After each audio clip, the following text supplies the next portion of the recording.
আত্মসমর্পণ করেও স্বাভাবিক জীবনযাপন করতে পারছেন না আত্মসমর্পণকারী বৈরীরা। ত্রিপাক্ষিক চুক্তি করে আত্মসমর্পণ করলেও কোনো সরকারি সুবিধা পাচ্ছেন না আত্মসমর্পণকারীরা। মঙ্গলবার এক সাংবাদিক সম্মেলন করে সরকারের এই ভূমিকায় তীব্র ক্ষোভ জানালো ডিপ্রাইভড রিটার্নিস মুভমেন্ট কমিটি। বন্দুক ছেড়ে দিয়েছেন দীর্ঘদিন। ত্রিপাক্ষিক চুক্তি মেনে স্বাভাবিক জীবনযাপন শুরু করতে চেয়েছিলেন প্রাক্তন বৈরীরা, কিন্তু দীর্ঘ কয়েক বছর ধরে প্রশাসনের কোনো সাহায্য সহযোগিতা না পেয়ে বর্তমানে এই আত্মসমর্পণকারী বৈরীদের না খেয়ে মরার অবস্থা। দীর্ঘ বাম আমল থেকে শুরু করে রাম আমলেও আত্মসমর্পণকারী বৈরীদের আত্মসামাজিক অবস্থার কোনো পরিবর্তন হয়নি। বলা হয়েছিল তাদের জীবিকা নির্বাহের জন্য কল্যাণ দপ্তর থেকে বিভিন্ন রকমের ঋণ দেওয়া হবে, থাকার জন্য বাসস্থান সহ ছেলে মেয়েদের পড়াশোনার ব্যবস্থা করবে সরকার। তাছাড়া অভিযুক্তদের বিরুদ্ধে গুরুতর অপরাধগুলি ছেড়ে দিয়ে সমস্ত পুলিশি মামলা তুলে নেওয়া হবে। 2022 সালেও তৎকালীন উপজাতি কল্যাণ মন্ত্রী রামপদ জমাতিয়ার সঙ্গে সংগঠনের প্রতিনিধিদের 9 দফা দাবি নিয়ে আলোচনা হয়। মন্ত্রী প্রতিশ্রুতি দিয়েছিলেন তাদের দাবি পূরণ করে দেওয়া হবে, কিন্তু 2 বছর পেরিয়ে তাদের কোনো দাবি পূরণ করা হয়নি। মঙ্গলবার সাংবাদিক সম্মেলনে এই অভিযোগ তুললেন সংগঠনের সাধারণ সম্পাদক অমৃত রিয়াং।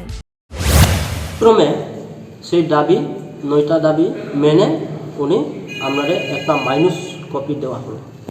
সে মাইনাস কপি দেওয়ার পরে আজকে 26/11/2024 এখন 2 বছর রানিং, এখনো পর্যন্ত সে মাইনাসের অনুসারে কাজ কোনো ইমপ্লিমেন্টিং হয়নি, কোনো আপনার দাবি।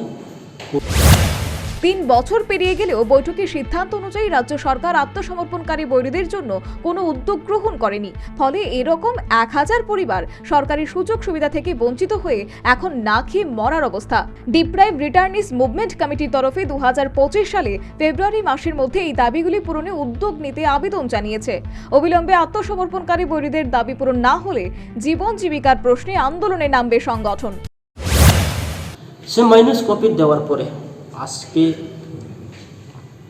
26/11/2024 এখন 2 বছর রানিং, এখনো পর্যন্ত সে মাইনাসের অনুসারে কাজ কোনো ইমপ্লিমেন্টিং হয়নি, কোনো আপনার দাবি পূরণ হয়নি।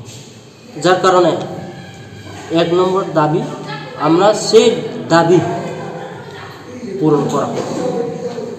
আগামী তখন 2024 তো আরও 1 মাসের পরে যাহাতে বিদায়, আগামী 2025-26 অর্থ বছর যখন আইয়া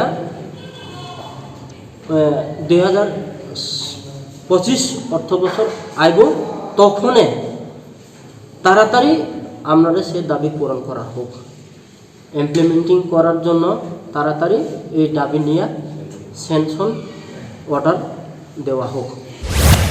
দীর্ঘ কয়েক বছর ধরে আত্মসমর্পণকারী বৈরীরা তাদের ন্যায্য দাবি থেকে বঞ্চিত। 1997 সাল থেকে যে সকল বৈরীরা আত্মসমর্পণ করেছিলেন তাদের অনেকেই চুক্তি মেনে সরকারি সুযোগ সুবিধা পাননি, যদিও পরিস্থিতির বিবেচনায় বন্ধ হয়নি আত্মসমর্পণ। একইভাবে নানা রকম সুযোগ সুবিধার কথা বলে প্রাক্তন বৈরীদের স্বাভাবিক জীবনে ফিরিয়ে আনা হচ্ছে। Bureau report, news vanguard.